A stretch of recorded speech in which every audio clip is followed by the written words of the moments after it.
Welcome back, everyone, to DT TV. And this week is Spooky Week, if you have not already noticed from the lovely tutorial that I did on my face. We are reading spooky stories.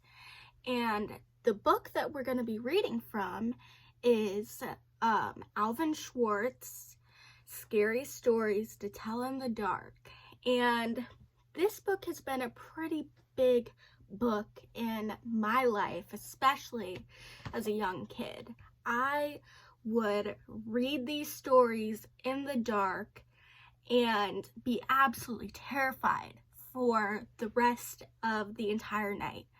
And I figure with our theme being Spooky Week, we could do something fun and something that might be a little scarier for some people, because I know if you're like me, you love the fall time. You love spooky things and you love rewatching those old Halloween classics. Spooky Camino by Tangerine, who is also running away. I am back. I have my trusty laptop and I will be reading these stories for you.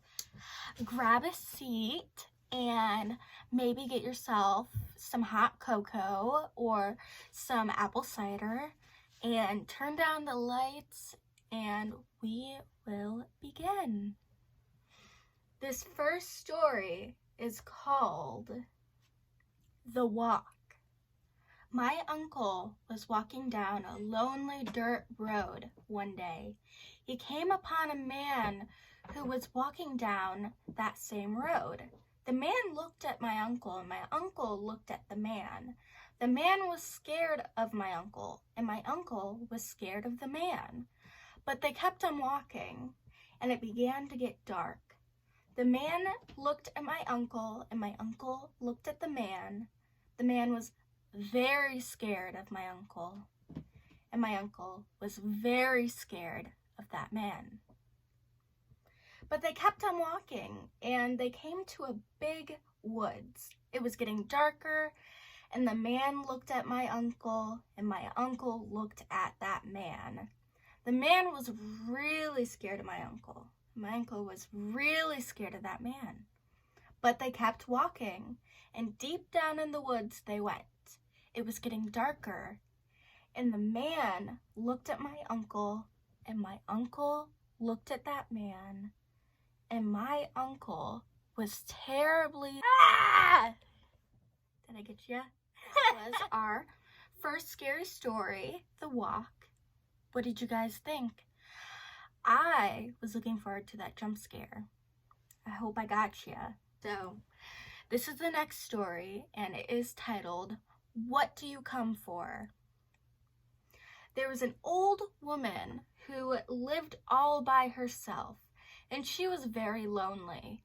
Sitting in the kitchen one night, she said, "Oh, I wish I had some company." No sooner had she spoken than down the chimney tumbled 2 feet from which the flesh had rotted. The old woman's eyes bulged with terror. Then the 2 legs dropped to the earth and attached themselves to the feet. And then the body tumbled down in 2 arms and a man's head.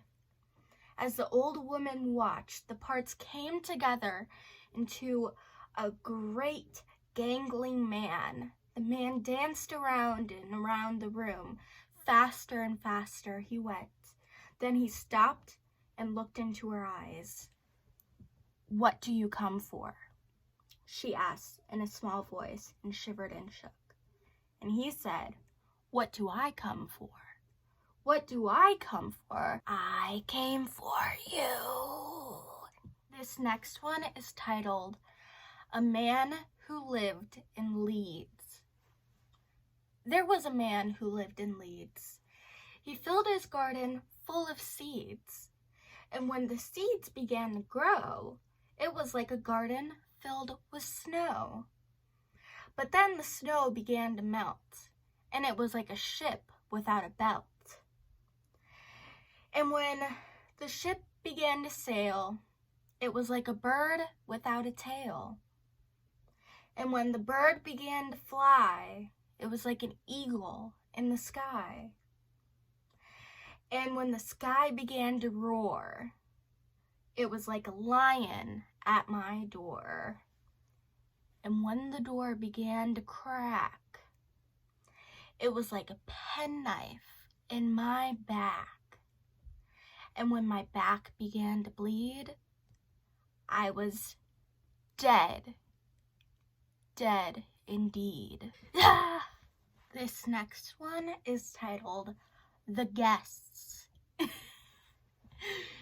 A young man and his wife were on a trip to his mother.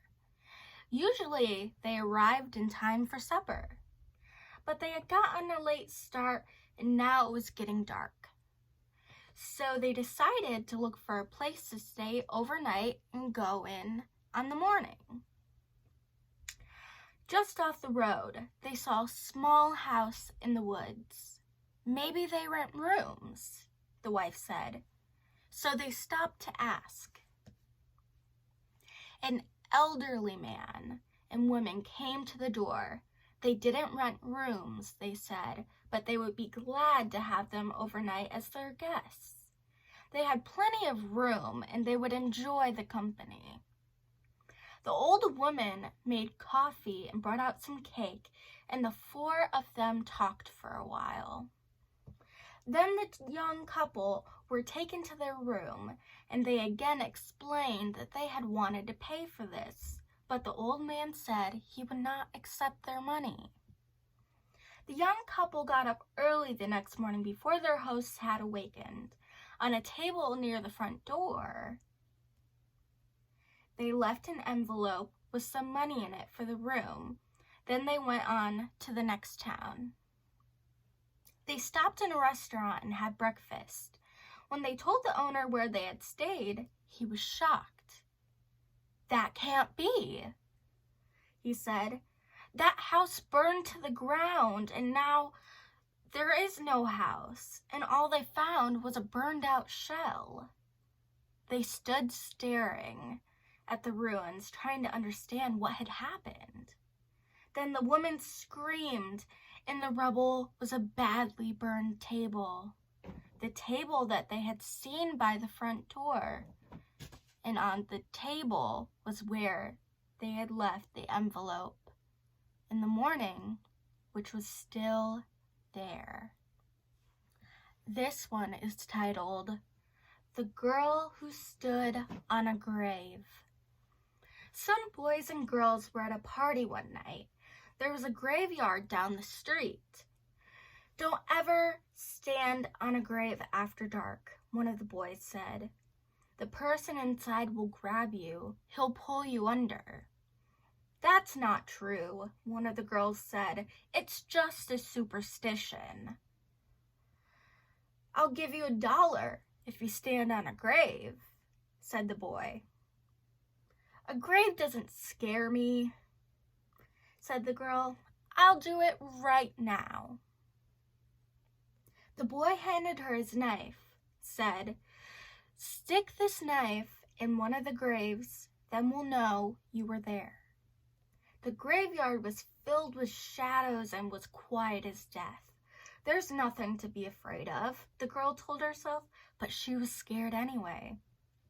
She picked out a grave and stood on it. Then quickly she bent over and plunged the knife into the grave, into the soil. She picked out a grave and she stood on it.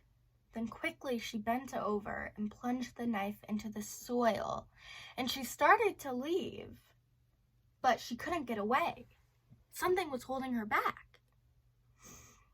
She tried a second time to leave, but she couldn't move. She was filled with terror.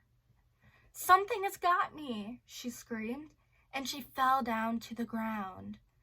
When she didn't come back, the others went to look for her. They had found her body sprawled out across the grave Without realizing it, she had plunged the knife through her skirt and pinned it to the ground. It was only the knife that held her. She died of fright. Whew. It's kind of freaky that he...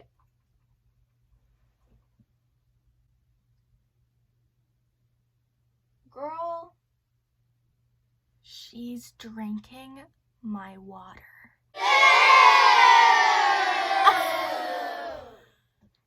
So we are going to end on kind of a goofy note. This one is called The Viper. Now this one goes, a widow lived all alone on the top of an apartment house. One morning her telephone rang. Hello, she said. This is the Viper, the man said. I'm coming up. Somebody is fooling around, she thought, and hung up. A half hour later, the telephone rang again. It was the same man. It's the Viper, he said. I'll be up soon. The widow did not know what to think, but she was getting frightened. Once more, the telephone rang. Again, it was the Viper. I'm coming up now, he said. She quickly called the police, and they said they would be right over. When the doorbell rang, she sighed with relief. There they are, she thought. But when she opened the door, there stood a little old man with a bucket and cloth. He said, I am the Viper.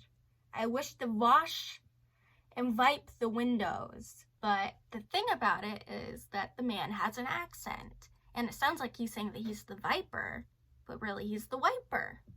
So he cleans windows. And his last words were, I wish to wash and wipe the windows. So yeah, he's here just to wash and wipe the windows. And I think that's a great place to leave off. And let me know, guys, how you felt about this. I hope that you guys enjoyed it. I hope you guys got some little scares from it. And I hope you guys enjoy the rest of Spooky Week. Bye.